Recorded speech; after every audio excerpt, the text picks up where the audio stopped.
നെടുമ്പാശ്ശേരി വിമാനത്താവളത്തിൽ വൻ രാസലഹരി വേട്ട. 2 കോടി രൂപയുടെ രാസലഹരിയുമായി വിദേശ വനിത അറസ്റ്റിലായി. പിടിച്ചെടുത്തത് 3 കിലോ മെറ്റാക്യുലോൺ ഡ്രഗ്.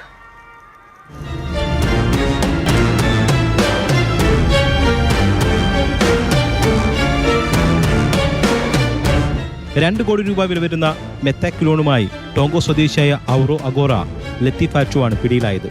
കൊച്ചിയിൽ നിന്ന് ഡൽഹിയിലേക്ക് പോകാൻ ശ്രമിക്കുകയായിരുന്നു ഇവർ. ബാഗേജ് പരിശോധിച്ചപ്പോൾ സംശയാസ്പദമായ രീതിയിൽ 2 പൊതികൾ സുരക്ഷാ പരിശോധന നടത്തുന്നവരുടെ ശ്രദ്ധയിൽപ്പെട്ടു. തുടർന്ന് നടത്തിയ പരിശോധനയിൽ മയക്കുമരുന്നെന്ന് തോന്നിക്കുന്ന പൊതികൾ സുരക്ഷാ ജീവനക്കാർ പിടിച്ചെടുത്തു. തുടർന്ന് കസ്റ്റംസിനെ വിവരമറിയിച്ചു. കസ്റ്റംസ് നടത്തിയ പരിശോധനയിലാണ് പൊതിയിലുള്ളത് മെത്താക്യുലോൺ എന്ന രാസലഹരിയാണെന്ന് വ്യക്തമായത്. 3.98 കിലോഗ്രാം തൂക്കം വരും. മെത്താഫിറ്റമിന്റെ ഗണത്തിൽപ്പെട്ടതാണ് പിടിച്ചെടുത്ത രാസലഹരി. പിടിയിലായ ഔറോ ദോഹയിൽ നിന്ന് തിങ്കളാഴ്ച വൈകിട്ടാണ് കൊച്ചിയിലെത്തിയത്. തുടർന്ന് ഡൊമസ്റ്റിക് ടെർമിനൽ വഴി ഡൽഹിയിലേക്ക് പോകാൻ ശ്രമിക്കുമ്പോഴാണ് പിടിയിലായത്. ഇവർ രാജ്യാന്തര മയക്കുമരുന്ന് ശൃംഖലയുടെ ഭാഗമാണെന്ന സംശയമുണ്ട്.